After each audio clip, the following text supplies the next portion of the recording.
I'm Alexander. I go by DMVPoet, and I'm from Washington, D.C. Why the name DMVPoet?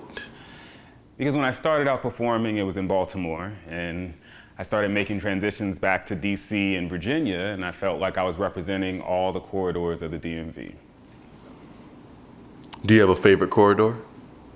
Northeast D.C., Lincoln Heights, where I'm from. Nice. Do you remember the first time that you creatively started dibbling and dabbling in poetry or spoken word? Well, I started writing poetry in elementary school, just basic English class. I got really into it, and my teacher was very encouraging. So from that, I just kept doing it, kept performing wherever I could, little school plays and conferences, things like that. And when I made it to high school, it started getting into more of a serious competitive role. And after I graduated, I'd say 17, 18, I started slamming, and then it just kind of transitioned into spoken word performance poetry. So yeah, it's been a long time. Now, what do you like more, slam or kind of performance? Or I have an equal appreciation and love for both. I prefer to do spoken word performing, and I prefer to probably watch slam poetry, but I appreciate both, and I think I have a lot of respect for people that do either or. Yeah. Talk to me a little bit about the DMV poetry scene and how strong it is and just kind of what you've taken away from it over the years.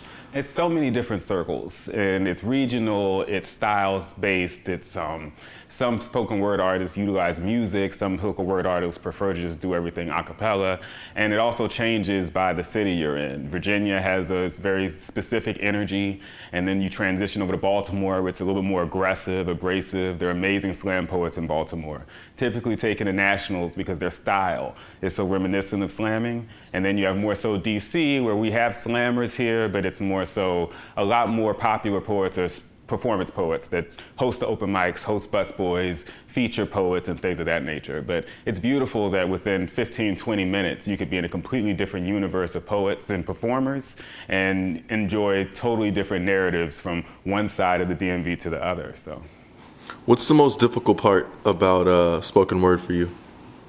The most difficult part is probably the creation and editing.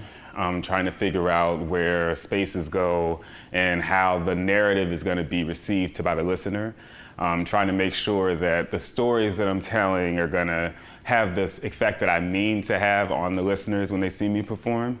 And that usually puts me in a place where I'm editing and re-editing, writing, rewriting, and it might sit on something for 6 months before I actually perform it. So. What inspired the piece that you did about HIV?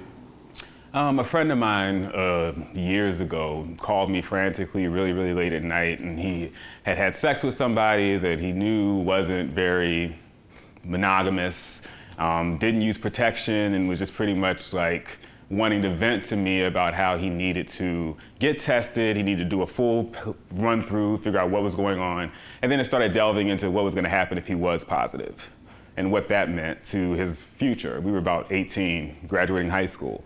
So it was like what that meant for playing basketball, playing football, scholarships, and everything had this, I'd say, real negative, really sad portion of the conversation. I mean, he came out to be negative, of course, but I started writing it that night, and it was more so under the idea, guys, that I don't want anybody to know based on what the future is gonna mean. I know his biggest fear was having to tell people, whether it was his immediate family, somebody he dated, new friends, going into different situations, having to consistently have that conversation. And I think just over the years, I've met different people, some positive, some not positive, but it's just like, that's usually the biggest thing, is having to tell people and having to go through that phase of being negative and now everybody finding out that you're positive.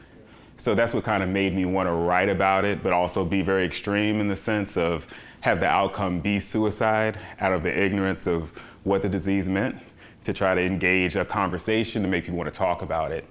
You know, whether it's a idea of treatment or prevention or, well, you know, my cousin's positive and, you know, she had 2 kids. So, you know, just being able to have those kind of realistic conversations about the disease to kind of bring more awareness to it and hopefully help people deal with it as they go on. Sure. What other macro messages do you want to make sure that you're able to spread to audiences and fans of yours and people who tap into you? Survival, like overcoming any and everything.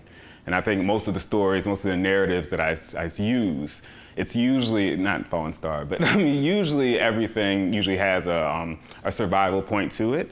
And I usually try to write, especially from my own perspective, how I moved past something or how I got over something, or, you know, even Fallen Star, the piece about HIV, it kind of circles around a very extreme ending, but it also kind of speaks to, he took his own life because he was too weak to say no, and he took his own life so that nobody would know, to kind of give the option of he had a choice, and he just decided to pick the weaker choice. You know? Yeah.